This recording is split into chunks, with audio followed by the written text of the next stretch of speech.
Alright, welcome everybody. This is part 3 of Red Alert Government Attacks the Internet, Free Speech. And I just realized that this may actually be 4 or 5 parts, but it's going to have every single article that's come out showing evidence, like I said, that the powers that be are trying to chill free speech, call for regulations of the internet, setting up blocks, filters, and everything else, all that other good stuff. And so here we have, just like we had Bill Gates in the last video, saying that he would be openly for censoring as long as he's getting paid.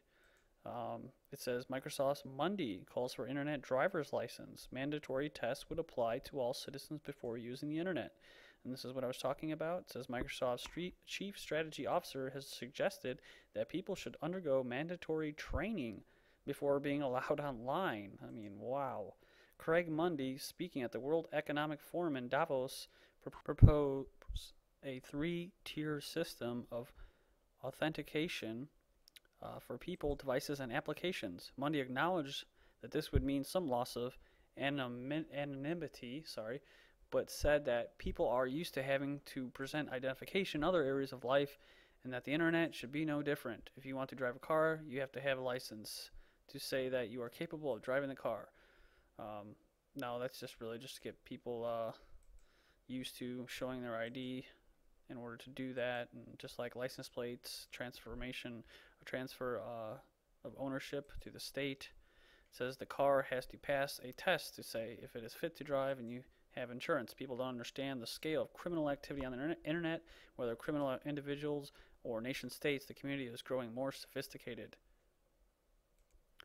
And it says Mr. Hamad Humandad Tour, Secretary General of the International Telecommunications Union, used the meeting to suggest that nations should sign up to a cyber war treaty guaranteeing that they would not launch an online first strike. A, quote, cyber war would be worse than a tsunami, a catastrophe, he said, adding that the attacks on Estonia in 2007 were just the beginning. Countries should also guarantee not to harbor cyber terrorists, said Tour, and to offer freedom of information to citizens. It says that a McAfee spokesman at the event warned that China, Russia, Israel, U.S., and France are among 20 countries currently gearing up to take warfare online, and that the world is facing an electronic arms race. And that was what I was referring to in the previous videos about Obama tapping Mr. Schmidt for an online army. And of course you have coming up the representative of this new online army that the Obama administration has, besides Sun Casting, as his informations are, saying that he says that the U.S. is going to be prone or will likely be attacked on the internet. So this is a little red herring or red flag to all of us who respect freedom and liberty and who know about false flag terrorism, that the world order, the elites, powers that be, are getting ready to launch a false flag terrorist attack, not on buildings, not on airports, not on infrastructure, but on a different type of infrastructure, the internet, so they can, quote, save us and keep us safe, right? When most of the time the terrorists are the state themselves. So just be wary of this, people. This is what they're talking about when they say they're all gearing on to take online. The warfare is on free speech, so that's what I'm trying to say here. And you have here the raw story, and this was posted on January 30th, 2010. It says UN agency calls for global cyber warfare treaty, quote, driver's license for web users. It says the world needs a treaty to prevent cyber attacks becoming an all-out war. The head of the main UN Communications and Technology Agency warned Saturday. So you can see they're gearing up and to take on free speech, and all in the name of security and commerce. And they create this illusion of a big bad threat and attack, so that most likely, like I said, will be the government either directly or indirectly attacking or allowing an attack on the web. And then they will have their little treaty, which they've been calling for, already prepackaged to roll out to the sheeple, and they will hopefully not accept it. It says International Telecommunications Union Secretary Harun Tour gave his warning at the World Forum, which we just said, where experts say nations must now consider cyber attack becomes a declaration of war. When attacks on Google from China, a major talking point in Davos tour, said the risk of cyber conflict between two nations grows every year. And yeah, so, and I posted a video where it says that the actual attack or hackers in China came from the people from Google in China itself. So, and I'm not saying that that's 100% for sure fact, but they said that the article states that it all points towards an actual employee that released that malware attack. So that was itself was a false flag terrorist attack prior to all these treaties being talked about in cyber wars, and it's all around the same time period. The middle of January till now, the 10th of February, 9th of February. So Mundy and other experts have said that there is a growing need to police the internet, and this is the reason to clamp down on fraud, espionage, and spread of viruses, but they do not put in there to stop dissent, right? Because that's what it's going to be used for.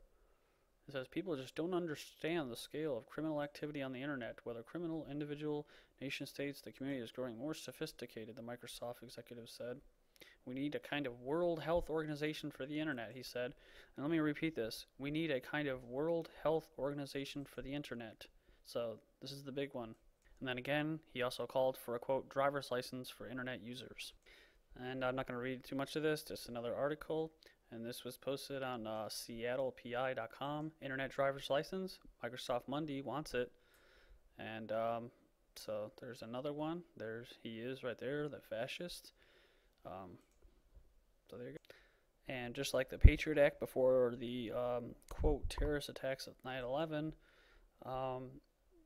I had the Patriot Act already written up, and before the 9/11 attacks, they just needed a reason to bring it out into the open, and so that the public would accept it and allow it to be passed in a state of fear. So whatever they're going to do, it's going to be something big, most likely, in the next here in the spring. So I'm kind of predicting an actual false flag terrorist attack, possibly to clamp down on more civil liberties as far as physical, like the body scanners and the stupid underwear patsy, who is obviously and openly, it's now documented, he was, escorted by a government agent, and he is talking with, being debriefed by his handlers in the CIA. So here you go. House passes cybersecurity bill, and I think I already covered this, but it says it was overwhelmingly 422 votes to 5, requires the Obama administration to conduct an agency-by-agency assessment of cybersecurity workforce skills and establishes a scholarship program. So yeah, like I said, they're going to recruit all these good, smart people. And oh yeah, and see, look at they say it's investing in cybersecurity is the Manhattan Project of our generation. And I covered an article from 2008 where they announced that they were spending $80 billion or so on something that was comparable to the Manhattan Project for the internet. So you got the like the World War for the internet now. So you see how they're talking, all these phrases that they're using. Driver's license for the internet. And moving on here, we have bill would give president emergency control of the internet, and this is good that it came up now, August 28th, 2009. And so when the government allows or indirectly funds or carries out terrorist attacks against the web or on the web or some type of infrastructure, they can use this bill, right, which allows Obama or the president to basically shut down the web in order to save it. Internet companies and civil liberty groups will be alarmed this spring when a U.S. Senate bill proposed handing the White House the power to disconnect private sector computers from the internet. That's right, folks. They're not much happier about the revised version that aides Mr. Elitist Rockefeller, a West Virginia Democrat, have spent months drafting the bill behind closed doors, which is like everything else. Like the bankers are meeting in private over this weekend. CNET News has obtained a copy of the 55-page draft, which still appears to permit the president to seize temporary control over private sector networks during a so-called cybersecurity emergency.